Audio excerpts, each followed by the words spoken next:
Alright, let's go, guys. Cougar, I got your back. Roger that. Jester, you copy? What's he doing? Jester? Jester! Hold your fire! Hey, he almost shot me. What the? Jester! You idiot. Oh! I'm out. Me too! I mean, Jester, what's the deal, dude? What you doing?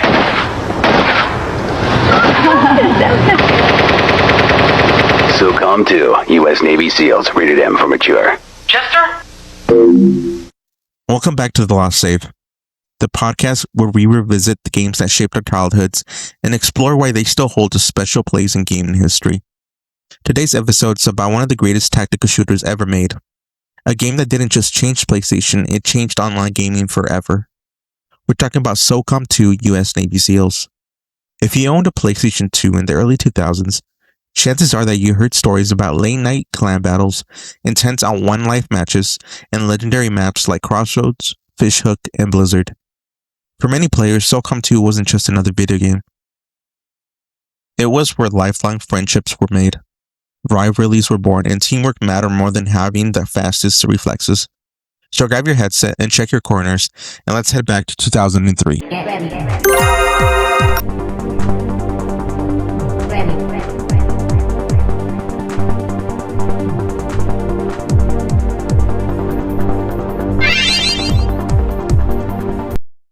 Before games like Call of Duty, Halo 3, Rainbow Siege, or Fortnite dominated online gaming, playing multiplayer on a console was still a new idea.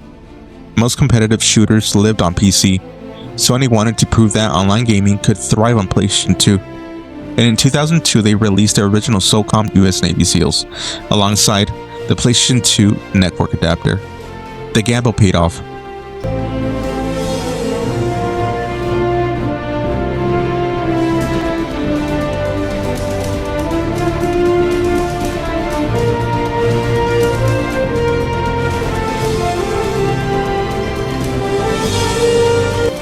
The first SOCOM became a surprise success, but it was only the beginning. Just 1 year later, developers Zipper Interactive released SOCOM II US Navy SEALs on November 4th, 2003. Instead of reinventing the series, the developer refined nearly everything players loved. Better graphics, larger maps, improved AI, more multiplayer modes, better online features, and smoother gameplay. It quickly became one of the PlayStation's 2 biggest online games, eventually selling more than 2.5 million copies worldwide.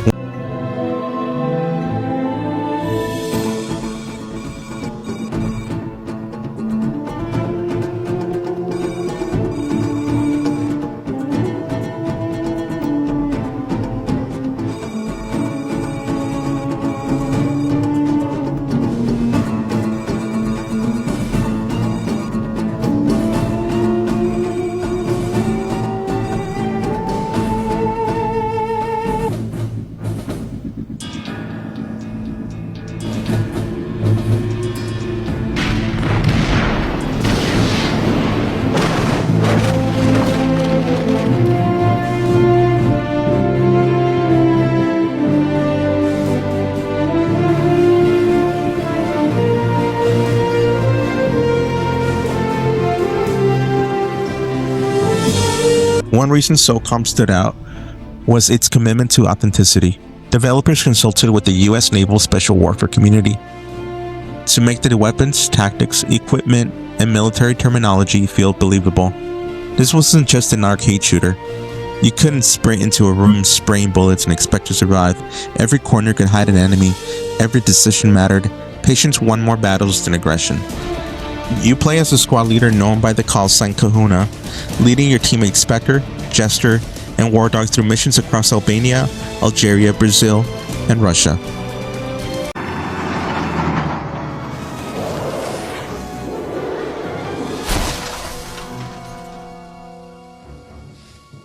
Бернард! Что происходит?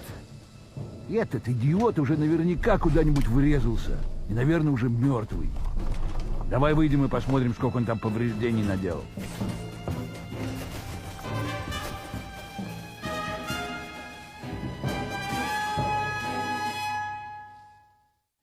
Spectre, this is HQ. Your primary objective for this mission will be to recon the area and see if the terrorists have a bomb fabrication lab there. If they do, destroy the device or devices they have been constructing. This facility is heavily guarded and the weather conditions are extreme, so utilize the expertise of your Spetsnaz teammates at every opportunity to assist you in the successful completion of this mission. Godspeed. Your objectives vary from hostage rescues, intelligence gathering, and eliminating high-value targets. One of the game's most impressive features was voice command support. Using the PlayStation 2 headset, you could actually tell your AI teammate to move, hold position, cover you, breach doors, or attack specific enemies. For 2003, it felt like something from the future. But let's be honest, the reason most people remember SOCOM II wasn't the campaign, it was the multiplayer. Up to 16 players could battle online using PlayStation 2 network adapter.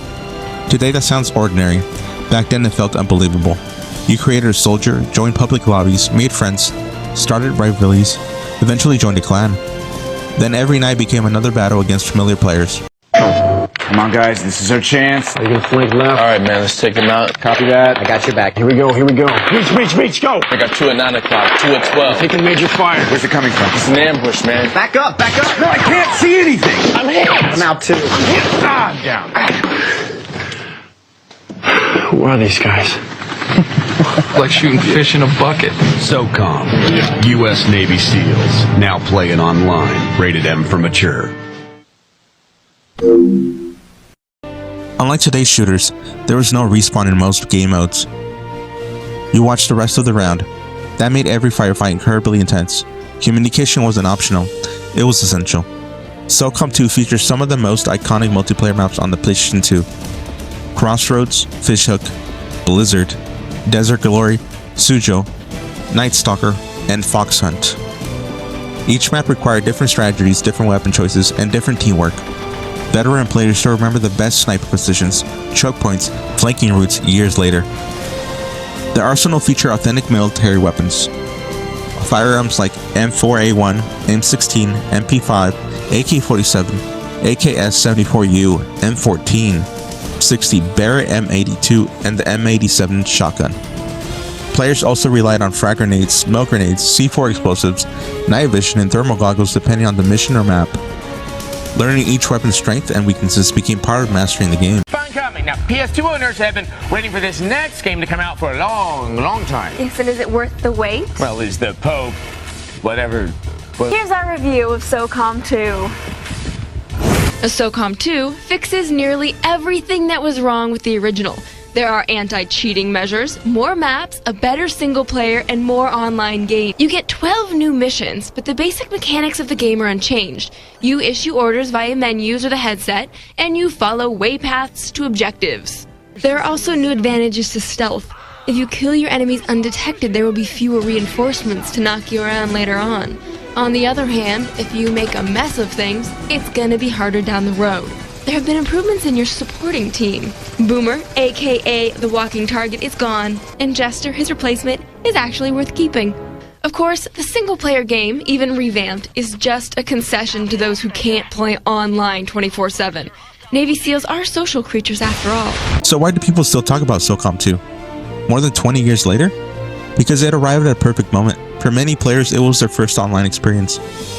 It was the first time they talked to strangers through a headset, the first time they joined a clan, and the first time they made online friends they would play for years to come.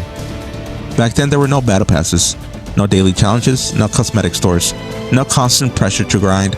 You logged on because playing with your friends was enough. Every victory you felt earned, every loss made you want another match, and every night created another story.